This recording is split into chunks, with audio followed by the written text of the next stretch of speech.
So daripada pandangan orang Melayu, dia orang tidak boleh dibagi satu anggapan bahawa kedudukan macam 90% ni terhakis menjadi 80 dan China tiba-tiba disebabkan sesetengah parti menjadi kuat, dia telah fight for the Chinese and get. This formula is very wrong. And then UEC punya student sebenarnya tak minat pun nak masuk ke, bukan, sorry lah, I nak rephrase, bukannya tak minat, tapi kebanyakannya memang telah mempunyai satu perancangan untuk belajar di luar negara atau belajar di private university, dan dia memang tahulah, memang suka masuk. Selamat datang ke episod podcast Lawyer Dylan yang ketiga, Hidayat. Yes, betul. Hari ini topik kita ada sikit berlainan, ada sikit bahaya. Betul. So minggu ni kita nak bincangkanlah beberapa topik utama berkenaan dengan pilihan raya yang akan datang. Saya rasa ini adalah pilihan raya kecil lah, bukan, pilihan raya negeri yang mungkin akan berlaku di Johor, Negeri Sembilan ataupun Melaka. Kita tak pastilah. Tapi yang saya nampak beberapa hari ini, itu temperature lah politik di Malaysia macam semakin hangat lah. Sebab setiap pilihan raya tu memang 5 tahun tu kerajaan persekutuan akan membubarkan parlimen lah. Dan seterusnya diikuti dengan pembubaran DUN. Jadi ini yang berlaku lah. Tapi sekarang disebabkan kerajaan adalah dalam keadaan unity government, di mana ada beberapa coalition yang membentuk kerajaan, jadi tak ada mana-mana pihak yang sanggup untuk all out lah. So mungkin diorang akan ambil Johor sebagai satu testing ground. Oh, Betul. Hidayah orang asal mana? kalau kan saya KL, tapi sekarang KL. menetap dekat Negeri Sembilan. Negeri Sembilan. Negeri Sembilan hari ini kita masuk. Okey. Kita membelengah masa, kita masuk kepada Johor. Okey. Yang isu pertama sekarang ni, Johor sama ada Johor BN boleh masuk solo tak dalam pilihan raya DUN Johor ni. Yang terkini ni Menteri Besar Johor, Dato' On Hafiz lah. Dia telah pun mengumumkan bahawa Barisan Nasional akan all out lawan 56 kerusi di Johor. Dan of course lah, Pakatan Harapan tu dia macam ada sikit tekilan sikit lah. Dia kata, oh sekarang lepas pemerintah beberapa tahun ni, sekarang you nak just drop us like that lah. Jadi PH pun dekat Johor mengumumkan bahawa mereka akan all out juga lawan dengan BN, Barisan Nasional, untuk 56 kerusi. So semua kerusi DUN di Johor ni memang panas lah. You duduk saja you akan di atas. Okay, sebelum ni kan tahu tak yang Johor ni apa yang berlaku? Mungkin yang pilihan raya di Johor. Tak tahu. Okey, pilihan raya di Johor di 2022 ni memang Barisan Nasional dia menang. Ada majoriti dengan parti-parti di BN di Johor. Mereka tetap mampu membentuk satu kerajaan negeri lah. Of course, pembangkang di Johor tu memang Perikatan Nasional. Dan kemudiannya disebabkan kerajaan persekutuan membentuk ini kerajaan madani, coalition punya unity government. Jadi Pakatan Harapan pun di Johor dianggap sebahagian daripada kerajaan lah. Okey, kita kena faham hari ini nak bincang kenapa Barisan Nasional Johor diorang nak menggunakan strategi untuk all out fight 56 kerusi. Ini disebabkan Johor punya Barisan Nasional, kami boleh lihat memang kekuatannya memang telah kembali lah. Terutamanya saya mempunyai sedikit berita internal news di mana Barisan Nasional memang memegang semua jawatan exco. Seterusnya ahli-ahli majlis pun dipegang oleh Barisan Nasional punya parti lah dan member-membernya lah. Jadi untuk diorang mengekalkan kekuatan ni dan juga perkembangan ekonomi yang pesat di Johor.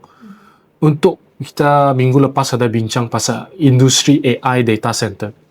Di Johor itself, 4 tahun ni telah menarik pelaburan sebanyak 123 bilion di Johor. Dan dengan kata projek-projek AI di Johor pun dah stop. Sebab untuk bina AI data center ni seterusnya pasti memerlukan penggunaan tenaga elektrik dan air yang banyak. Jadi diorang pun dah stop. So untuk mengekalkan momentum dan in the next 4 to 5 years, Menteri Besar Johor ni dia memang mempunyai perancangan yang sangat terperinci lah. Maybe he's an accountant by training lah, yang saya tahu. Dia pun telah meletakkan visi dan landasan politik dan atau ekonomi Johor ni untuk next 5 years lah. Jadi pada pandangan saya, Johor memang akan menang besar lah untuk Barisan Nasional. Sebab dia lead by Dato' Onn Hafiz. And Johor bukan main-main lah. Dia punya leadership, we can see Johor mempunyai revenue ikut negeri yang paling tinggi untuk beberapa tahun ni. Memang kalah mungkin disebabkan pelaburan daripada sektor AI. Tapi yang seterusnya saya rasa ekonomi negeri yang boleh berkembang tu mungkin Perak. Perak adalah salah satu negeri yang mempunyai potensi untuk menjadi pusat AI data center juga.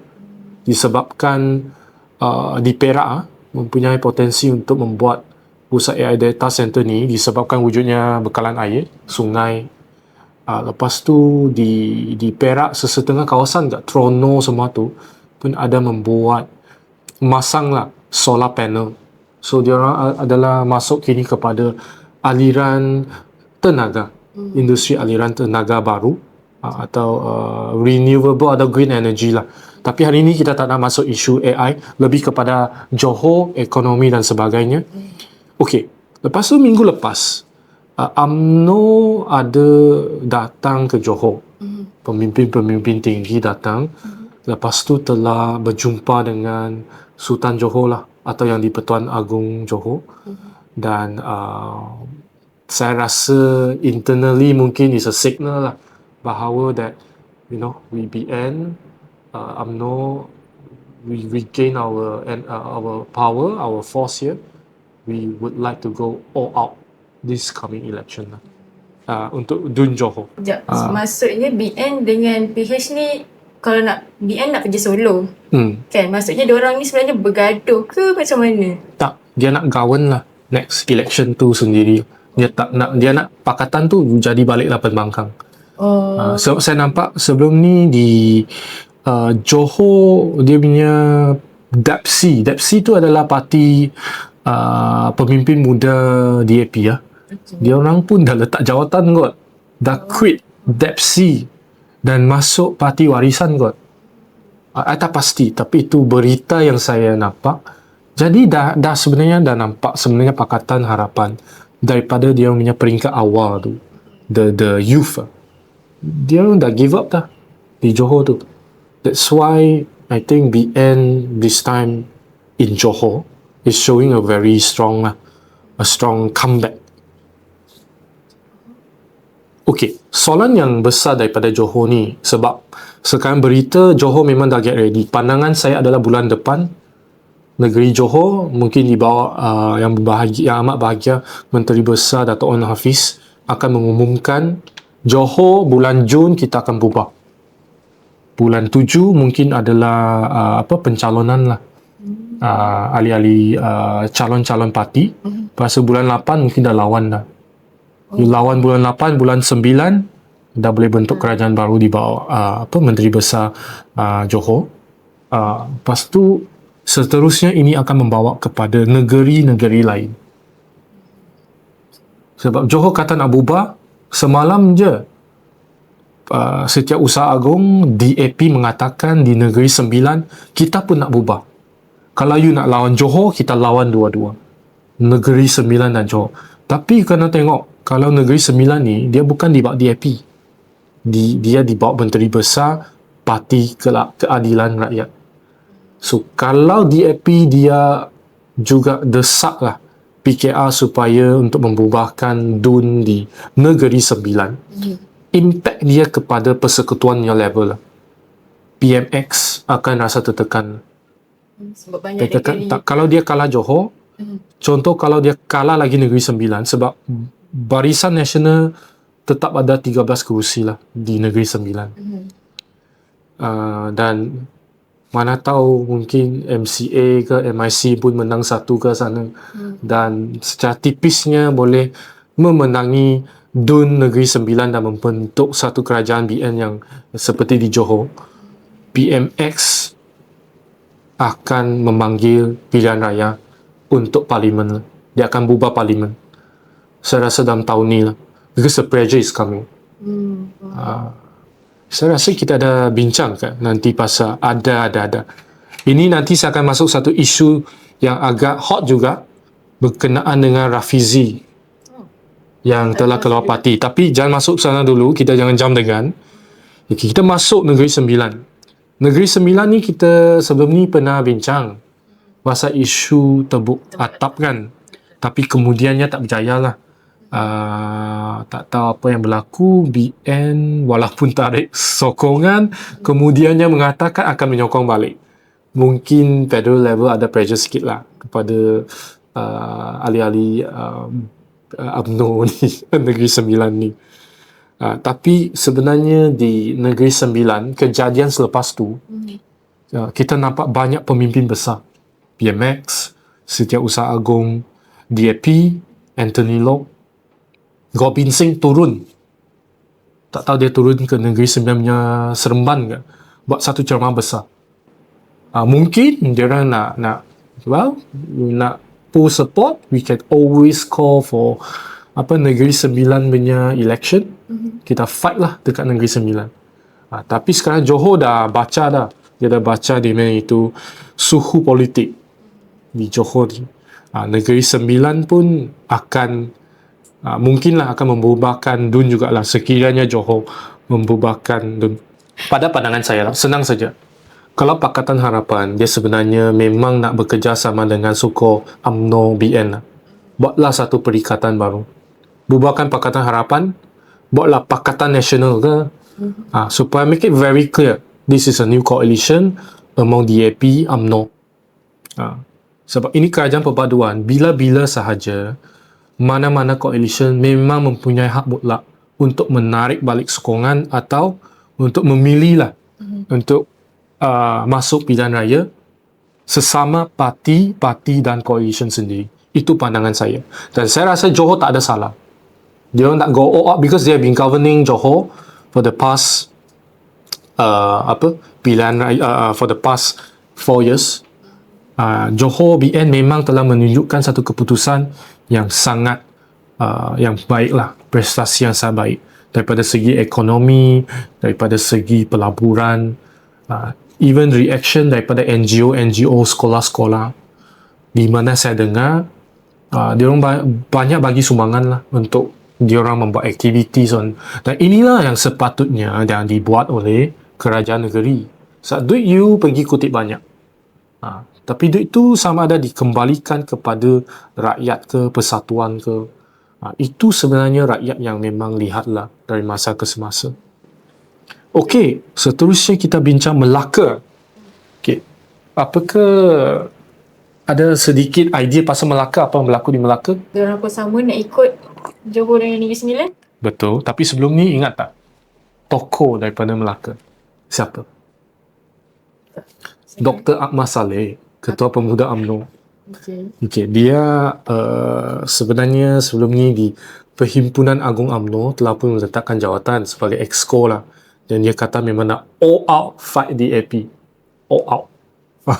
Lawan DAP. Lawan DAP. Tapi di Melaka dia lain sikit.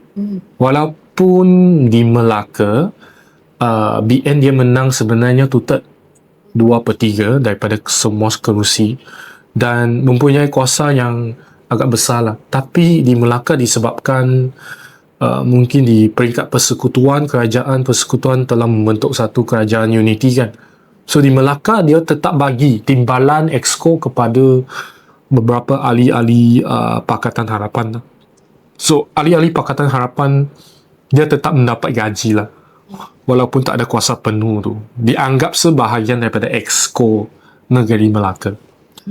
Jadi di negeri Melaka ni tak pasti sama ada dia orang nak call off the DUN, bubarkan DUN Melaka dan membuat pilihan raya negeri Melaka sama dengan Johor ataupun Negeri Sembilan. Itu kita tak pasti. Tapi strategically daripada pandangan BN lah, kalau boleh lah, kalau saya diberikan kuasa, saya akan call bubarkan DUN Johor. Mungkinlah Pakatan Harapan nak bubarkan DUN Negeri Sembilan. Kita test air dulu, test water lah bahasa Inggeris katakan. Kalau Johor, BN menang. Negeri Sembilan mungkin 50-50 lah. BN sepatutnya bubarkan Melaka di bulan 9. Kasih momentum Pakatan kalah. Kalau Melaka menang BN besar, saya rasa dibawa tokoh-tokoh itu Ahmad Saleh, Noh Helmi, very famous dekat Melaka ni. Mungkin boleh menariklah sokongan pengundi-mengundi balik kepada BN. Seterusnya mungkin boleh call for Negeri Sembilan, Johor, Melaka, apa lagi? Ada lagi. Mungkin kemudian Penang akan call. Itu kita jangan masuklah yang utara. Tapi yang kita boleh nak tengok sekarang adalah landscape politik. Kesemua parti-parti yang berhasrat nak menang, yang berhasrat nak membentuk kerajaan ni, diorang akan menggunakan medan pilihan raya di selatan untuk menjadi satu testing kepada landscape politik hari ini. Isu seterusnya, Rafizi dan Nik Nazmi keluar PKR, letak jawatan sebagai ahli parlimen untuk Pandan dan Setiawangsa, dan seterusnya telah mengambil alih satu parti yang dikenali sebagai Parti Bersama Malaysia, MUP. Dan ini baru sahaja di-announce lah oleh Rafizi lah, Datuk Seri Rafizi Ramli dengan Nik Nazmi di PJ Art Center semalam. So kenal tak siapa Rafizi ni? Kenal? Walaupun dia botak sikit. Dia sebenarnya timbalan PKR sebelum ni. Tapi bukankah dia tak boleh letak jawatan sebenarnya? Dia boleh. Kalau dia letak jawatan tu, maksudnya dia punya pos sebagai ahli parlimen, dia kena letak lah. Sebab dia pun dah, Rafizi, I think dia very clear cut. Sekarang hari ni, I letak jawatan. I akan hantar surat esok kepada speaker parlimen. Dan mungkin speaker parlimen akan memanggil satu by election, pilihan raya kecil untuk parlimen Pandan dan Setiawangsa. Setiawangsa bukan Titiwangsa. Setiawangsa. So kita pun tak pasti sama ada pilihan-pilihan raya ni dia akan berjalan seiring dengan pilihan raya DUN. Contoh DUN Johor, DUN Melaka. Sepatutnya kalau SPR dia nak membuat pilihan raya kecil ni, dia patut jalankan sesama dengan pilihan raya Johor atau Negeri Sembilan untuk yang parlimen punya seat ni lah. Tapi ada satu persoalan juga, kalau mengikut perlembagan persekutuan, saya tidak pasti lah, ini kena cek balik sama ada kalau seseorang ahli parlimen telah berkhidmat lebih daripada 3 tahun dan dia ada 2 tahun yang tinggal sebelum penggar parlimen tu tamat. Adakah pilihan raya kecil untuk area parlimen tu patut diadakan? Itu saya rasa kalau mengikut undang-undang sepatutnya tidak perlu adalah. Tapi sekarang kerajaan sebelum ni telah mewujudkan anti-hooping law ni. Mungkin Parti Keadilan Rakyat diorang akan memohonlah kepada parlimen untuk membuat pilihan raya kecil lah, atau speaker lah. Itu yang menjadi satu persoalan sekarang lah. Tapi kalau ikutkan Rafizi dengan Nik Nazmi ni, dia nak lawan siapa sebenarnya? Sebenarnya sebab orang letak jawatan kan?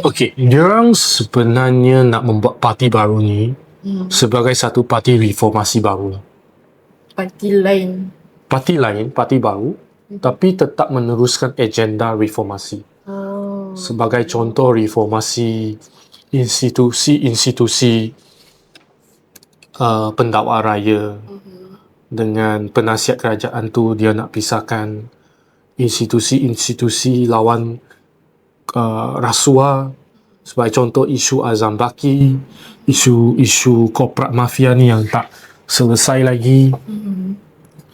Semua ni, that is also reason why Rafizi telah pun meletakkan jawatan semasa beliau berada dalam kabinet menteri. I think dia pun telah membuat banyak podcast mengulas isu-isu korporat mafia ni, dan sebanyak pun telah memberikan satu pengetahuan lah yang lebih meluas lah, what is actually happening at the macro level. So, kita sebagai rakyat biasa ni, saya tak akan terfikir pun pasal isu pembelian saham secara illegal lah, isu-isu corporate mafia ni. So, I don't even play share, I don't even know nothing about share. Tapi ini yang berlaku lah dalam peringkat yang lebih atas lah. Dan beliau pun telah mengatakan wujudnya kes-kes saman menyaman di mahkamah yang melibatkan ahli-ahli korporat yang terlibat dalam isu corporate mafia ni. Hari ni kita jangan masuk lah, sebab kalau nak lihat lebih banyak berkaitan dengan isu corporate mafia ni, just go watch Rafizi punya show lah. I think dia punya podcast lebih detail and he has the first information of all this lah. Okay, tapi isu Parti Bersama Malaysia ni, parti baru Rafizi ni, yang saya dapat tahu adalah sebenarnya sebahagian daripada ahli-ahli PKR akan keluar PKR juga. Untuk masuk? Untuk sekarang ni dua saja. Rafizi Ramli dengan Nik Nazmi. The next, there will be kita panggil a swarm of politician would exodus maksudnya pengeluaran ahli secara beramai-ramai daripada PKR. PKR Sabah pun dah ada satu tokoh yang dah post, saya tak nak cakap nama lah, di Peninsula Malaysia.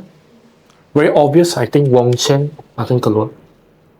Mungkin Lee Chen Chun daripada PJ, Ampang, lagi siapa? I think more than 10 akan keluar. Mungkin PKR Gopeng. So PKR sebelum ni dia menang lebih kurang 20 ke sampai 30 kerusi. Kalau dah 10 ahli parlimen dia keluar daripada PKR dan membentuk Parti Bersama Malaysia ni dengan Rafizi dan Nik Nazmi, PKR boleh dikira dah rosak, dah nak hancur ni. Dah goyang. Dah goyang. Nah, bukan goyang saja. Goyang tu masih boleh kekalkan. Kebanyakan ahli-ahli PKR yang keluar beramai-ramai tu, dia akan menjejaskan satu parti yang besar ni. Even PMX punya next parlimen punya seat pun tak pasti dia boleh menang atau tidak. Tapi kalau dia kalah tu, he has to step down. Then most likely there will be a new PMX1. Prime Minister yang ke-11 lah. Yang baru lah. Tapi kalau parti masing-masing tu dah berpecah, sebenarnya apa yang akan terjadi dekat kerajaan? Sebenarnya setiap pilihan raya tu, setiap parti tu kalau cukup ahli, memang nak membentuk kerajaan lah. So it's actually not a one-man game, it's a team game. You kena pastikan ahli-ahli member you menang juga. And then sama ada siapa yang dapat apa jawatan tu, itu dibincangkan kemudian lah. Tapi untuk sekarang ni, untuk PKR tu, kebanyakan contoh-contoh menteri-menteri daripada PKR pun, dia orang punya public perception daripada orang khalayak ramai tu memang tak begitu baik lah. Kita jangan cakap pasal itulah, sebab kita ulas saja. Kita tak naklah nanti dijadikan rancangan memfitnah tu. But the public perception memang dah show towards PKR memang dah drop lah. Itu yang kita boleh nampak daripada social media dan sebagainya lah.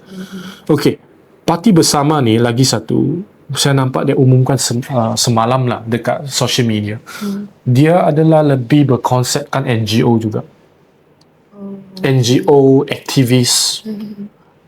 Itu juga menjadi satu persoalan sebab I think last week Mahasiswa Keadilan PKR mengumumkan akan tidak menyokong PMX kan. So PKR sebelum ni memang kuat pengaruh di kalangan mahasiswa universiti. Tapi saya boleh lihat even sekarang mahasiswa universiti, diorang akan beralih sokongan mungkin kepada Parti Bersama Malaysia di bawah pimpinan Rafizi. Because they're all student kan, all about reform and all that. Betul. Ada NGO semua kan, mungkin diorang lain berpihak Aktivis, betul. Jadi, I rasa Parti Bersama Malaysia ni kena diberikan perhatian yang sangat dalam. Even though it's a new party, they may have a chance to form the next state government in Selangor for Parti Bersama Malaysia. It can be a state government in Selangor di bawah pimpinan Rafizi, mungkin Rafizi atau Nik Nazmi akan menjadi Menteri Besar Selangor. Tapi yang saya tahu tu PKR mungkin akan hantar Tengku Zafrul lah untuk lawan Rafizi lah. Alright. Okay, seterusnya reaksi PKR, PMX dan DAP. Semalam sebenarnya ada convention PKR. I rasanya di Johor kot. PKR agak convention Pakatan Harapan di Johor. Dan ini yang online share lah. PMX punya live feed tu 1,000 lebih orang tengok. Manakala Rafizi, Nik Nazmi online punya video lebih kurang 20 lebih ribu orang tengok. So you can see the different. Siapakah sebenarnya yang mendapat sokongan daripada rakyat secara online dulu. Tapi semua ni tidak melambangkan PMX akan kalah. Cuma it is a sign and a pattern. Dan saya seorang yang sangat percaya kepada data, statistik. That Rafizi is gaining the ground. He's gaining the ground. Lepas tu, saya boleh nampak adalah pemimpin-pemimpin Pakatan Harapan. Diorang punya respon dan maklum balas tu adalah lebih kepada dengki. Macam marah. Kenapa nak marah? Korang kan dah tahu kan pilihan raya akan datang. That anyone can just come and contest. Tapi bukan. Diorang sekarang akan menggunakan perkataan seperti pengkhianat, meninggalkan menangguk ayu di keru. Lepas 5 tahun you dalam kerajaan, sekarang you nak ambil itu you nak tunjukkanlah kepada rakyat bahawa you nak ambil semua kebaikan dan sekarang nak lawan Solo. Tapi itulah lumrah politik. Setiap parti memang mempunyai hak sendirilah bagaimana dia orang nak menentukan hala tuju politik dan bagaimana mereka nak membentuk sebuah kerajaan, sama ada negeri atau persekutuan. Yang saya nampak tu DAP paling terkesan. So, DAP ni sebelum ni manifesto dia orang memang banyak dia orang tidak penuhi lah. Malahan ada manifesto yang tidak realistik. Mungkin semata-mata nak menjadi kerajaan lah. Okay, kita tak nak cakap pasal tu sebab ini pasal reaksi sahaja. Okay, seterusnya ada satu isu yang saya nak masuk. Isu UEC. UEC, apa tu UEC? Oh, you tak tahu Betul. Ini isu orang Melayu yang patut lebih familiar lah kan. Okay, UEC ni adalah United Examination Certificate di mana sekolah-sekolah persendirian Cina akan mempunyai satu silibus Cina atau pembelajaran subjek-subjek di dalam bahasa Cina tersendiri yang tidak mengikuti subjek-subjek pembelajaran di bawah dasar pendidikan negara. Their own syllabus. Dan sekolah-sekolah persendirian ni adalah di bawah kawalan Dongjongjiao. Dia satu persatuan pendidikan Cina lah. Okay? Dan selama ini memang dia orang nak meminta UEC ni, satu sijil UEC, supaya diiktirafkan. Dalam Malaysia. Supaya pelajar-pelajar UEC di Malaysia boleh masuk universiti awam. Contohnya UN, UKM, mungkin UPM, USM dan sebagainya lah. Tapi ini memang satu isu yang memang berlanjutan sejak bukan hari ini, bukan semalam, more than decade. Sejak daripada 1960-an. Okay, kenapa? Kita pergi sedikit kepada sejarah. Tapi sebelum sejarah, yang terkini adalah kerajaan membenarkan pelajar lepasan UEC untuk masuk institusi awam, tapi hanya beberapa subjek saja yang boleh diorang belajar. Contohnya Bachelor Literature in Chinese Study. Okay. Lepas tu adalah semua tu yang berkaitan pembelajaran bahasa Cina lah. Yang itu yang diumumkan oleh Menteri Pendidikan, bukan Menteri Pendidikan Tinggi, rasanya Naib Chancellor kot UM. Tapi kenyataan yang dikeluarkan beliau adalah kerajaan tidak pernah mengiktiraf UEC. Tapi at the same time cuba downplay dan mengatakan tetap membenarkanlah pelajar lepasan UEC ni untuk masuk. So, it's a flip-flop. I don't know whether it is a pressure from internal lah. Mungkin daripada DAP ke, that diorang manifesto adalah untuk mengiktiraf UEC. Tapi sekarang tak dapat. Pilihan raya dah nak sampaikan. So, diorang pun tetap face a lot of problem lah. Maybe pressure internally. Okay, kita balik kepada sejarah UEC. Okay. Kalau kita ingat, 1951 ada satu yang dipanggil James Barnes Report actually.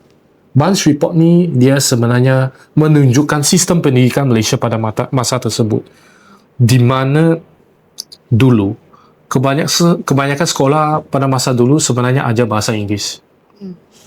Jadi kerajaan pun tukarkan sistem pendidikan tu, yang rendah tu bahasa Melayu, di peringkat menengah bahasa Inggeris. That's why a lot of our family punya parent, datuk tu, diorang lebih kepada pendidikan bahasa Inggeris.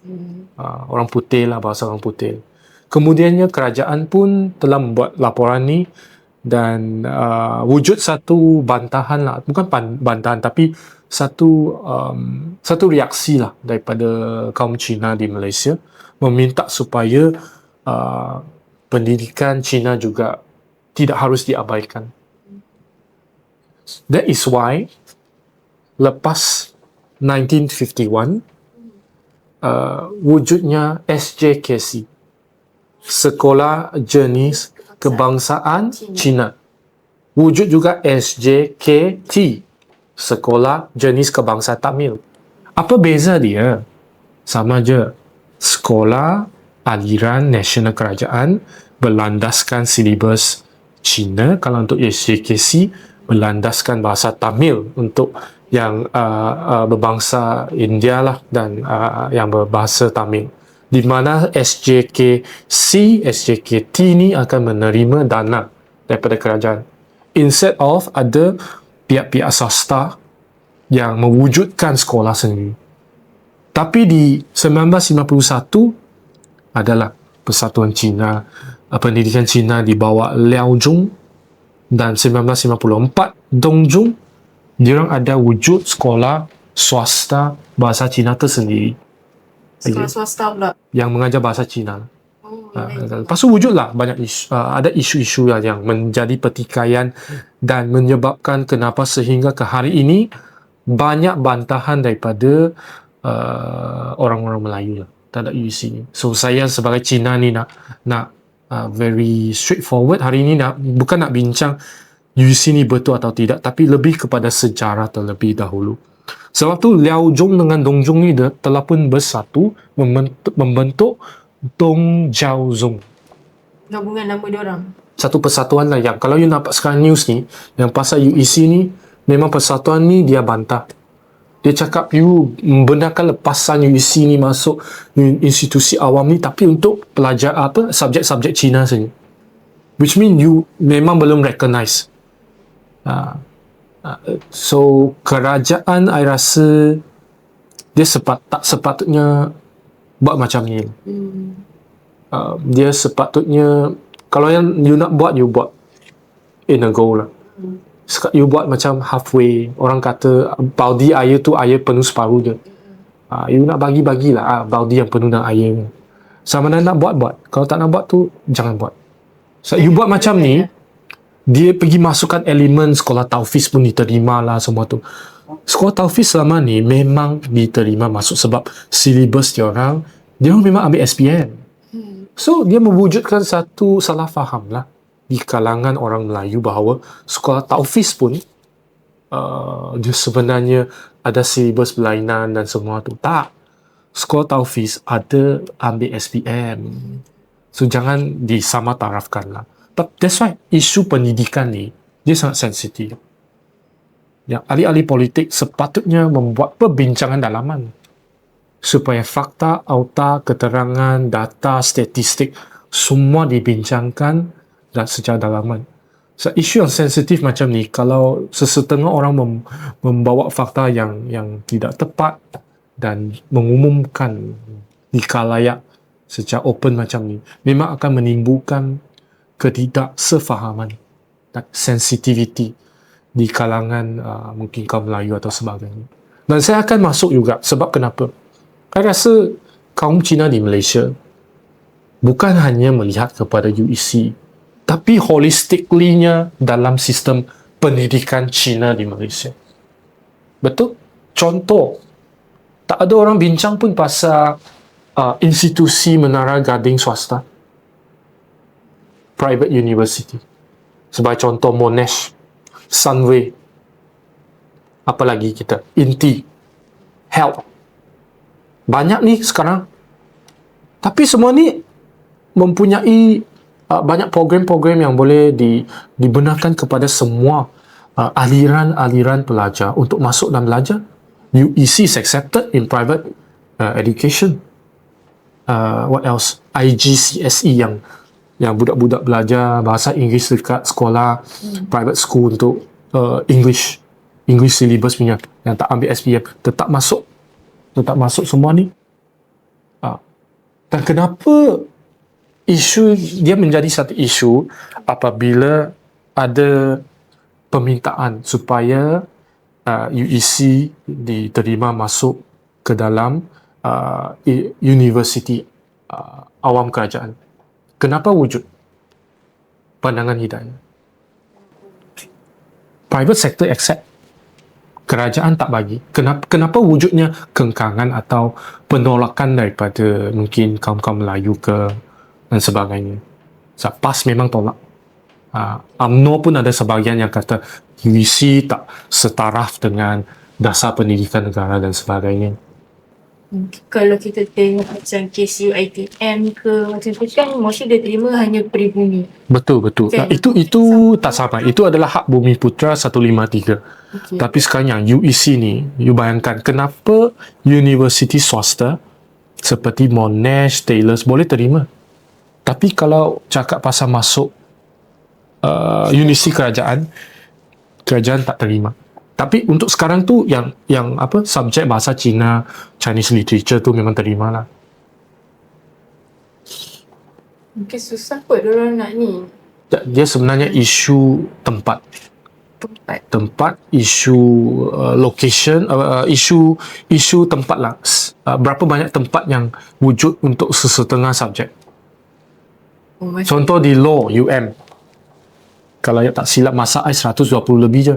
Sekarang mungkin dipertingkatkan, ditambahkan kepada 200. Lepas tu kena mengambil alih, juga rakyat-rakyat atau student-student daripada kawasan-kawasan pedalaman. So, semua ni menjadi satu dasar pendidikan secara equity. Ini yang menjadi isu. Sebab dia akan menyentuh isu sensitivity orang Melayu. Bahawa orang Melayu, senang saja 200 tempat untuk belajar, contoh perubatan. Kalau UEC masuk, dia akan ambil tempat pelajar Melayu. Itu yang menjadi satu masalah di perception pemikiran orang Melayu. And this is not good. This is not good. Because kenapa? Kalau mengikut artikel 153, hak orang Melayu dan Bumi Putera. Bumi Putera termasuklah Kadazan, Dusun ke orang asli ke semua tu. Memang mempunyai satu hak 90% kuota. China dan lain-lain, India maybe 10% or the most maybe 10 to 12%. So daripada pandangan orang Melayu, dia orang tidak boleh dibagi satu anggapan bahawa kedudukan macam 90% ni terhakis menjadi 80 dan China tiba-tiba disebabkan sesetengah parti menjadi kuat, dia telah fight for the Chinese and get. This formula is very wrong. And I'll tell you why. Sebagai contoh MCA.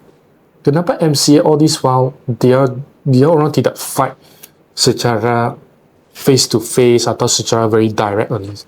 Sebab MCA tahu bahawa isu ni tak akan selesai. Dan kalau MCA mengambil kedudukan macam ni, hari ini kita tak akan nampak wujudnya TAR College, UMT TAR College, Utah University di Kampar atau di Sungai Long. Instead of you fighting for the seat, you should create more seat. Dan ini yang saya nak puji memang adalah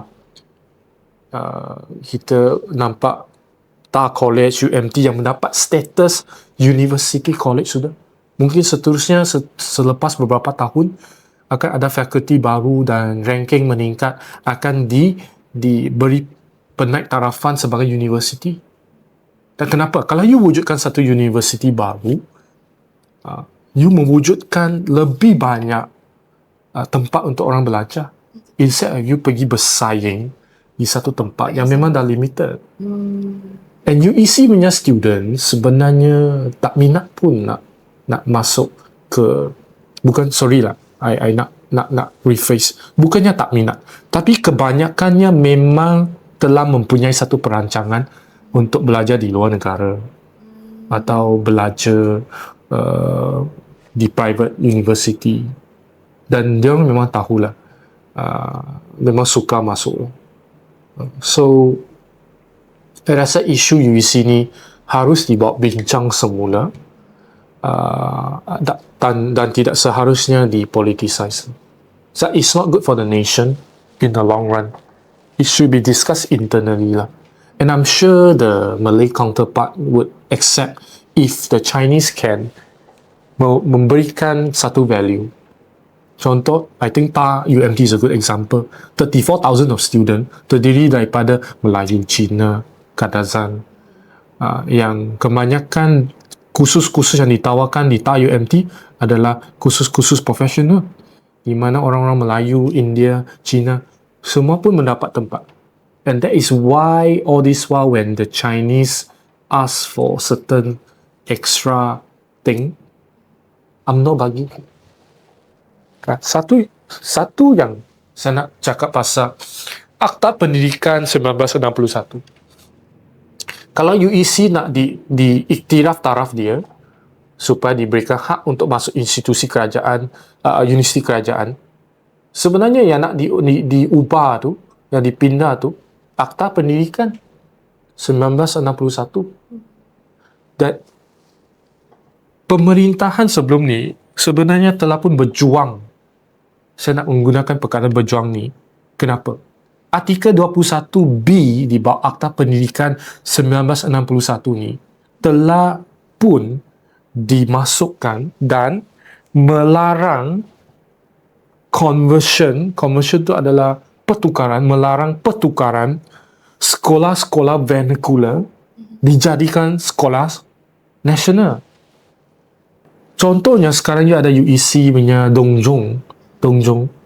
Kerajaan tidak mempunyai kuasa disebabkan Akta Pendidikan 1961 ni untuk tukar sekolah persendirian Cina ni kepada sekolah jenis kebangsaan Cina. Dan ini adalah satu perlindungan kepada golongan Cina sendiri.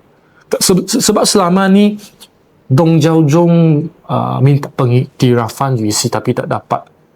Tapi MCA memang tak boleh bagi disebabkan kena mencari satu balance point dengan UMNO kan. At the same time, MCA juga telah membantu dan mendapatkan artikel 21B ni dimasukkan ke dalam Akta Pendidikan 1961. Dan ini fun fact lah. Tak tahu fun fact ke sensitive fact. Sewaktu Datuk Seri Anwar menjadi Menteri Pendidikan, dia diminta untuk masukkan ini section. Tapi dia tak pernah buat. Sehinggalah era Datuk Seri Najib atau Bosku. When Bosku become, I think Minister of Education got. Bosku masukkan.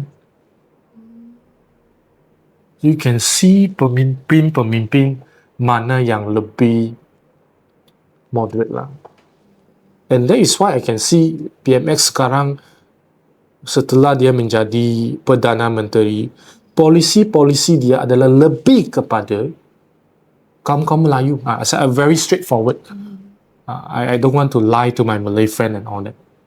Mungkin sebab dia nak juga memperkasakan Parti Keadilan Rakyat sebagai satu parti dominan Melayu, itu saya tak pasti. Tapi ini adalah satu sejarah tau. I think kita kena tengok pattern sesetengah orang daripada dia punya past sehingga sekarang. Dan Datuk Seri Anwar pun tak mudah lagi. Bukannya mudah untuk buat dia tukar fikiran atau semua tu. Okey, tadi saya kata pendidikan Cina di Malaysia. Ada lagi dua isu yang saya nak bincangkan adalah PTPTN. PTPTN adalah student loan lah. Yang kebanyakan yang masuk universiti kerajaan ni memang daripada keluarga yang tidak berada lah, yang akan mohon PTPTN kalau tak dapat scholarship swasta lah. Tapi sekarang sebenarnya PTPTN juga tak pasti PTPTN dibenarkan kepada pelajar-pelajar yang nak belajar di universiti swasta atau tidak. Ini adalah sesetengah benda yang kita boleh explore kalaulah UEC ditangguhkan. Sebenarnya, I rasa banyak ibu bapa yang terutamanya kaum Cina lebih mahu kalau janganlah bincang UEC lagi lah. Kalau nak bincang tu bincang secara dalaman. Bagi you fight PTPTN, betul tak? PTPTN sebab PTPTN kena bayar balik. And I think the Chinese who study, they go in the workforce, dapat duit tu boleh bayar balik. So it's something that I think can explore among the politicians instead of focusing UEC. Lagi satu, isu JPA. JPA sebenarnya bagi kalau you for flat ke atau apa, you masuk universiti kerajaan, you boleh mohon JPA in the first semester. Isu JPA juga memberi scholarship kepada pelajar-pelajar cemerlang yang belajar di universiti swasta. This is also something can explore. Tapi bayaran balik tu I rasa is 50% kok. Dia tetap kena bayar balik lah if you study in swasta punya university. Kalau dapat forfeit bolehlah dikurangkan lagi. Itu pun ada satu isu PTPTN sama ada forfeit tu you boleh dapat pengecualian atau tidak. Kalau di universiti kerajaan boleh. Kalau di swasta, I think isu sekarang adalah they can only get exemption 50%. Then go fight for it. I think this is something that menang kalah pun kaum Melayu pun Melayu Malaysia pun akan tetap happy juga. So, I'm sure there are a lot of kaum Melayu yang akan keluar belajar di universiti swasta and they will apply PTPTN and they are smart enough dia akan dapat pengecualian. Dan satu lagi adalah kepada yang mungkin datang daripada keluarga yang tidak berada, I think this one memang sistem pendidikan atau Kementerian Pendidikan di Malaysia perlu fokus. Kalau you datang daripada keluarga yang tidak berada, contoh kalau bapa lori driver sebulan 2,500 memaksuri rumah tangga, sepatutnya PTPTN yang dipinjamkan kepada pelajar ni instead of dia score first class, kalau dia boleh dapat 3.4, 3.3, you bagi dia pengecualian. Or bagi pengecualian 80% on the equity. Sebab dia mungkin bukan datang daripada keluarga kaya. Tak dapat tuition banyak, mungkin ibu bapa tak mampu hantar dia pergi tuition. This is something that they can look into. Tapi sekarang, I think memang, I rasa memang tak ada apa-apa yang baru lah datang daripada kerajaan lah. Terutamanya Adam Matli lah. Memang, to me, I have to say very honestly, he really disappoint me. Masa era I, dia tu era I. Dia panjat itu, paksi bendera, turunkan bendera, tak tahu apa, dan bakar dekat UPSI. Kita semua anggap dia hero. Lepas tu dia cakap PT-PTN kena di abolish lah. Semua pelajar patut dapat pendidikan percuma. Sekarang jadi menteri, timbalan menteri, dia diam saja. I think if I were rakyat dalam dia punya kawasan tu, saya memang tak akan undi dia. Saya terus serang cakap, he is a disappointment, at least to all the student activists. Okey, saya rasa hari ini itu sahaja yang saya nak bincangkan untuk isu-isu pendidikan Cina secara holistik lah. Mungkin kalau ada apa-apa, kita akan tambah untuk minggu depan. Mungkin episod seterusnya saya nak bincang pasal TAR College dan UMT. Yang mana isu, dia punya idea-idea dengan topik atau subtopik tu memang amat menarik. So, kalau anda mempunyai apa-apa yang nak kita bincangkan, boleh letaklah isu-isu yang nak dibincangkan di bawah komen. Dan saya dengan tim saya ni, Hidayah, kita akan cuba mengulas topik-topik ini. Okay, sekian, terima kasih.